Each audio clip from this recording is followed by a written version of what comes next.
নমস্কার, আমি রয়েছি আপনাদের সঙ্গে। আপনারা দেখছেন স্বস্তি বার্তার বিশেষ অনুষ্ঠান।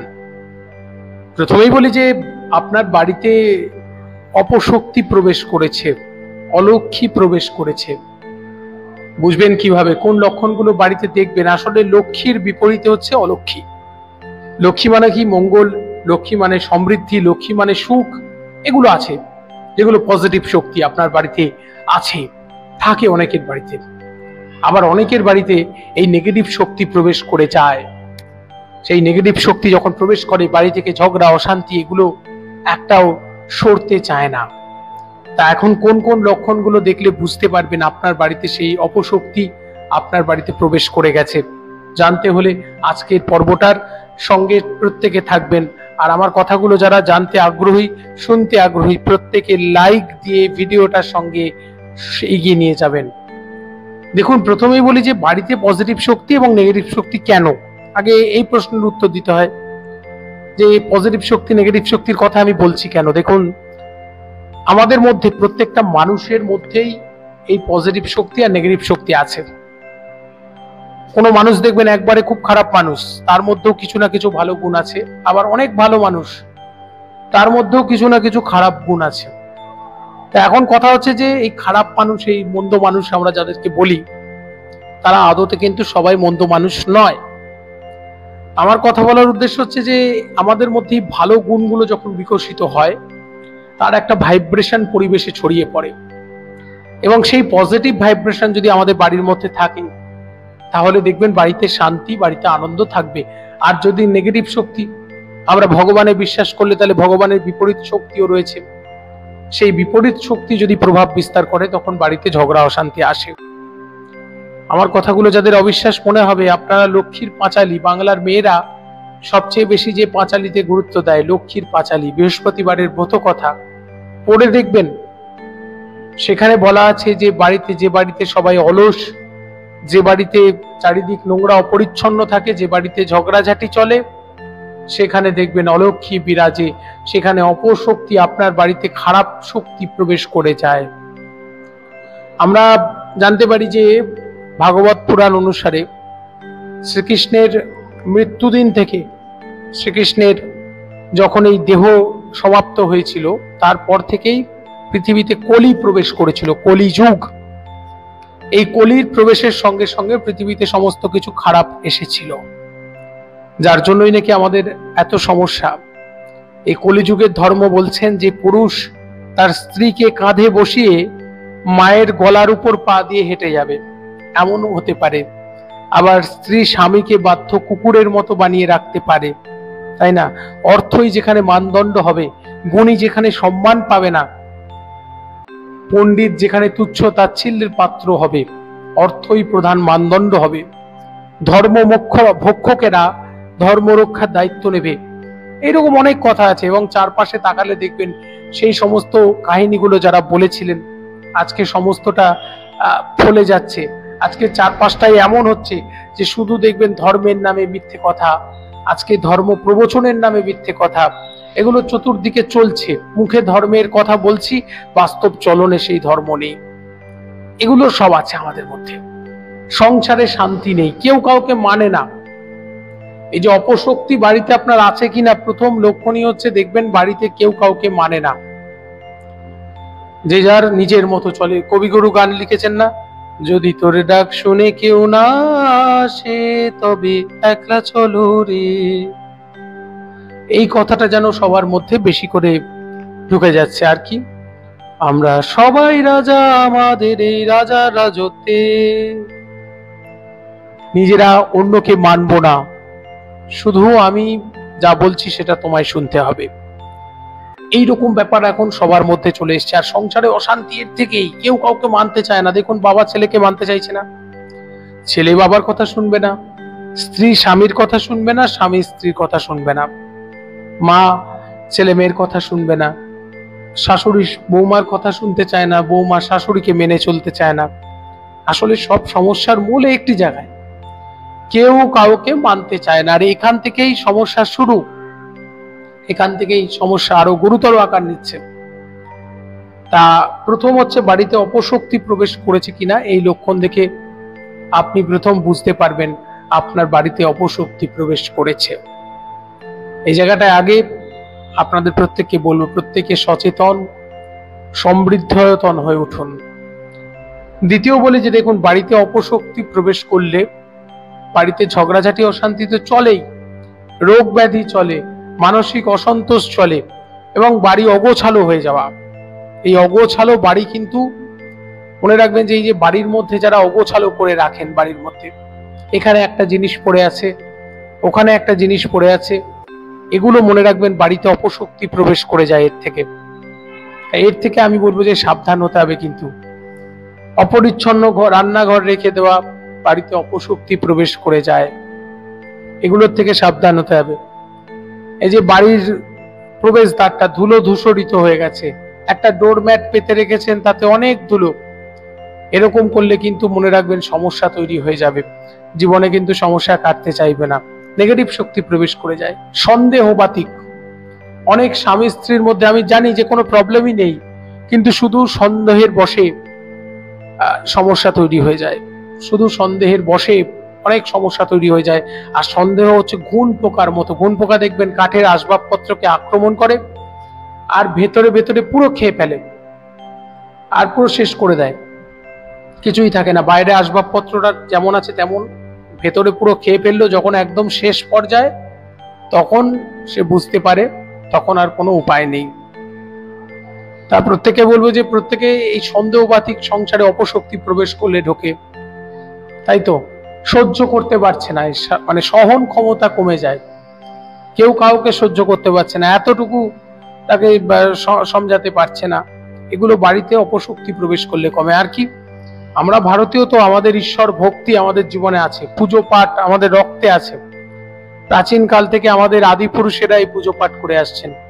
তো হঠাৎ করে দেখা যাবে এই পুজো পাঠ বাড়িতে একদম হতেই চাইবে না, বা এইসবের প্রতি আগ্রহ কমে যাবে পরিবারের সদস্যদের, মনে হবে এই তো আছি বেশ, নিজে ভালো থাকি, এগুলো নিয়ে ভাবনা চিন্তা হবে। তো এগুলো প্রত্যেকে বলবো যে যারা দেখছেন স্বস্তি বার্তা, আমার কথাগুলো যদি মনে হয় আপনাদের জীবনে কাজে লাগছে, সকলকে সকলের কাছে পৌঁছে দেবেন, আর লাইক শেয়ার সাবস্ক্রাইব যা যা করতে হয় সেগুলো করবেন। দেখুন আরো বলি যে প্রত্যেকে যারা দেখছেন যে বাড়িতে অপশক্তি প্রবেশ করেছে কিনা, নিজের লোকের বিরুদ্ধে কথা বলছেন আপনি, এবং আপনারও নিজের লোকেরা সেই সমস্ত কথা আপনার সঙ্গে বলছে, এবং তারা যেন প্রত্যেকের সঙ্গে প্রত্যেকের একটা মতবিরোধ তৈরি হয়ে যাচ্ছে, এক লাইনে যেন আসতেই পারছি না। এটা সবচেয়ে বড় লক্ষণ, যেটা দেখলে বুঝতে পারবেন যে আমাদের বাড়িতে অপশক্তি প্রবেশ করে গেছে। ফোনের মিল হচ্ছে না, একসঙ্গে খাওয়া দাওয়া করতে পারছি না। আপনি মনে মনে ভাবছেন একসঙ্গে খাওয়া দাওয়া করা উচিত, একসঙ্গে খাওয়া দাওয়া করার চেষ্টা করছেন, কিন্তু বাস্তবে দেখছেন যে সেই একসঙ্গে খাওয়া দাওয়া করা যাচ্ছে না।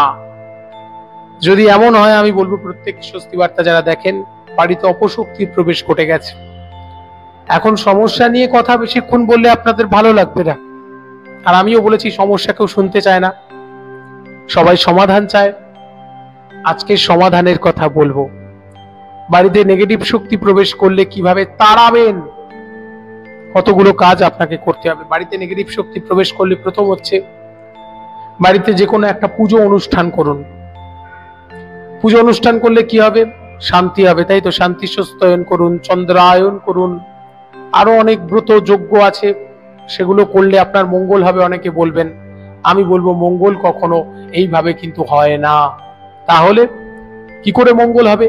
বাড়িতে কোনো একটা পুজো অনুষ্ঠান করলে বাড়ির প্রতিটা সদস্য সেখানে যেন এনগেজ থাকে, সেখানে যেন একসাথে অংশগ্রহণ করে, এর ফলে পরিবারের সকলের মধ্যে সদ্ভাব ফিরে আসবে।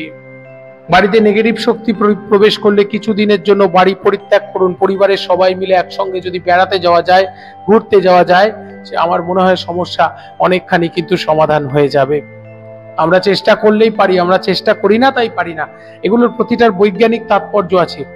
আমাদের দেখুন, আমার সঙ্গে আপনার বিরোধ আছে, কিন্তু একসঙ্গে কোনো একটা জায়গায় বেড়াতে গেলে আস্তে আস্তে মনের প্যাচগুলো কিন্তু কেটে যাবে। এবং সবচেয়ে বড় ব্যাপার, পরিবারের সকলে একসঙ্গে খাওয়া দাওয়া করা, অন্তত সপ্তাহে একবার, সপ্তাহে এক বেলা অন্তত একসঙ্গে খাওয়া দাওয়া করুন। এভাবে আস্তে আস্তে দেখবেন সমস্যাগুলো মিটবে। বুঝতে হবে, বোঝাতে হবে। ইগোর কমপ্লেক্সে অনেকে ভোগে, মনের মধ্যে গিট দিয়ে রেখে দেয় সমস্যাগুলোকে। তা আমি বলবো এগুলোকে মনের মধ্যে গিট দিয়ে রাখলে কিন্তু হবে না, এগুলো বুঝতে হবে, এগুলো বোঝাতে হবে, সকলকে বুঝতে হবে, আপনাকেও বুঝতে হবে, তাকেও বুঝতে হবে। এবং পরিবারের মধ্যে নেগেটিভ শক্তি প্রবেশ করলে আমি বলবো আপনি যদি ফিল করেন, পরিবারের প্রত্যেক সদস্যের কাছে সেই কথাগুলো বলুন যে দেখো আমাদের পরিবারের মধ্যে এরকম একটা কালো ছায়া নেমে এসেছে, আমরা সমাধান করি। লোভের বশবর্তী হবেন না, বারবার করে বলছি, লোভ জীবনকে শেষ করে দেয়। অন্যের জায়গায় আপনি তার উপর রাগ করছেন, কিন্তু মনে রাখবেন আপনি তার জায়গায় থাকলে সে যে কাজটা করেছে আপনিও ঠিক সেটাই করতেন। এইভাবে ভাবনাগুলোকে একটু সীমাবদ্ধ করুন, ঠিক হবে। আর দেখুন বাড়িতে যখন যদি অপশক্তি প্রবেশ করে যায়, শুভ শক্তির প্রকাশ করতে হবে সেখানে। অতিথি দেবো ভব, বাড়িতে অতিথি এলে অতিথি সৎকার করা, অতিথিকে সেবা করানো, তাই না? যত ভালো কাজ করা যায় বাড়ির এই ভিটে বাড়িতে করতে শুরু করতে হবে সবাই মিলে। এবং বিশেষ করে সমবেত প্রার্থনা করা, ঈশ্বরের উদ্দেশ্যে সমবেত পুজো পাঠ প্রার্থনা করা, একসঙ্গে টিভি দেখা, একসঙ্গে গল্প করা, এগুলো যত বাড়াবেন বাড়ির মধ্যে আস্তে আস্তে, এগুলো কখনো ইনস্ট্যান্ট কিওর হয় না। কোনো একটা পুজো করলে, ব্রত করলে কালকেই আপনার পরিবারে শান্তি ফিরে আসবে, এরকম ভাবনা যারা ভাবেন, আমি বলি তারা মিথ্যে কথা বলছেন, তাদের কথার মধ্যে কোনো সত্যতা নেই। মনে রাখবেন যে এইরকম করে চট করে হবে না, ধীরে ধীরে। সমস্ত বিষের প্রভাব যেমন ধীরে ধীরে হয়, অমৃতের প্রভাবও ধীরে ধীরে হয়। তো সব সময় মনে রাখবেন এই ধীরে ধীরে আপনারা কিন্তু আপনার সংসারে, আপনার জীবনে আস্তে আস্তে ফিরে আসতে শুরু করবেন। তো এগুলো প্রত্যেককে বলবো যারা দেখছে স্বস্তি বার্তা, আমাদের মনে হয় যেগুলো জীবনের কথা, এই জীবনীয় কথাগুলো আপনাদের প্রত্যেককে মনে রাখতে হবে। তাহলে আমাদের জীবন কিন্তু অনেকটা শান্তি, অনেকটা আনন্দে ভরপুর হয়ে উঠবে। আর আমাদের জীবনে এই যে অপশক্তি, কুশক্তির প্রভাব থেকে আমরা মুক্ত হতে পারবো। এটা গেল পরিবার জীবনের কথা। পরিবার জীবনের আগে আসে ব্যক্তিগত জীবন। যখন আমার বাড়িতে এই নেগেটিভ শক্তি প্রবেশ করেছে, খারাপ প্রবেশ করেছে, তখন আমাকে ব্যক্তিগতভাবে ভালো হতে হবে। প্রথম হচ্ছে তর্ক ঝগড়া থেকে একটু দূরে থাকার চেষ্টা করব। অনেক সময় দেখতে পাবো যে সামনের মানুষটা ভুল বলছে, আমি জোর করে সেখানে নিজেকে ঠিক করতে গিয়ে তর্ক বাঁধিয়ে ফেলবো।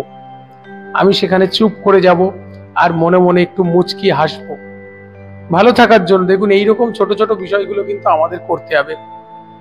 নিজেকে দেখুন, সেলফ অ্যাওয়ারনেস সবচেয়ে বড়। নিজেকে ঠিক করতে হবে। আপনি ঠিক তো জগৎ ঠিক। আমি যদি নিজে ঠিক হই, জগৎ ঠিক হয়ে যাবে, পারিপার্শ্বিক মানুষগুলো ঠিক হয়ে যাবে। ভালোবাসা দেওয়া। যখনই বাড়িতে নেগেটিভ শক্তি প্রবেশ করবে, বেশি বেশি করে হাসি মুখে থাকবেন, কারণ ওই শয়তান সে চায় সবাই দুঃখ ভারাক্রান্ত মুখ নিয়ে থাকুক। আর আপনি যখন হাসি মুখ নিয়ে থাকবেন, সেই শয়তান আর কোনো জারি জড়ি দেখাতে পারবে না। সে তখন ভয়েতে পালাবে, আপনার থেকে অনেক দূরে পালাবে। তাই আপনাকে বলবো, প্রথমেই বলবো যে প্রত্যেকে হাসি মুখ নিয়ে হেসে হেসে আনন্দ করে চলতে হবে। এগুলো প্রথম কনসেপ্ট। দ্বিতীয় হচ্ছে ভালো কাজ করা। আপনার খারাপ সময় চলছে যখন, তখন ভালো কাজ করুন। ভালো কাজ করার জন্য টাকা পয়সা শুধু নয়, ইচ্ছে লাগে। ইচ্ছে থাকলে উপায় হয়, কোনো না কোনো ভাবে উপায় হয়ে যাবে।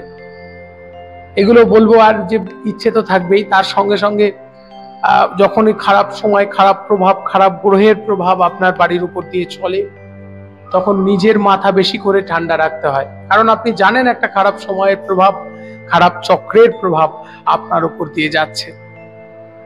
তাই ভালো থাকার দায়িত্ব, ভালো রাখার দায়িত্ব নিজের। এবং সবচেয়ে বড় কথা কি বলুন তো, এই যে ঈশ্বর উপাসনা করা, গুরুকরণ আমাদের ভারতবর্ষের একটা প্রাচীন প্রথা। গুরু মানে কি? গু মানে অন্ধকার, রু মানে আলো। অজ্ঞান তিমিরান্ধস্য জ্ঞানাঞ্জেন সলৌকয়া চক্ষুর্মিলিতং যেন তস্मै শ্রী গুরবে নমঃ। বলছেন যিনি আমাকে অন্ধকার থেকে আলোতে নিয়ে আসেন, তিনিই গুরু। আমাদের বাস্তবিক জীবনে, স্পিরিচুয়াল লাইফে যেমন গুরুর দরকার, বাস্তব জীবনে অনেক গুরু আছেন। তো সেই গুরু নির্দেশিত পথ জীবনের চরম পথ। এবং আমাদের জীবনে এই অপশক্তি প্রবেশ করলে জীবনের এই গুরুমুখী পথে চলতে হয়, গুরুর দেখানো পথে চলতে হয়, তবে আমাদের জীবনে শান্তি ফেরে। এই জন্য ভারতবর্ষ গুরুবাদের দেশ। এখানে পাড়ায় পাড়ায় ঘুরলে 10টা গুরুর নাম পাবেন, যিনি আধ্যাত্মিক অনুসন্ধান আপনাকে দিচ্ছেন, যিনি আধ্যাত্ম পথের সন্ধান আপনাকে দিচ্ছেন, সেটা তো আছেই। আর তার সঙ্গে সঙ্গে এই গুরুমুখী চলন, ঈশ্বরমুখী। গুরুমুখী মানে কি? ঈশ্বরমুখী চলন। গুরু তো ঈশ্বরের সাকার মূর্তি।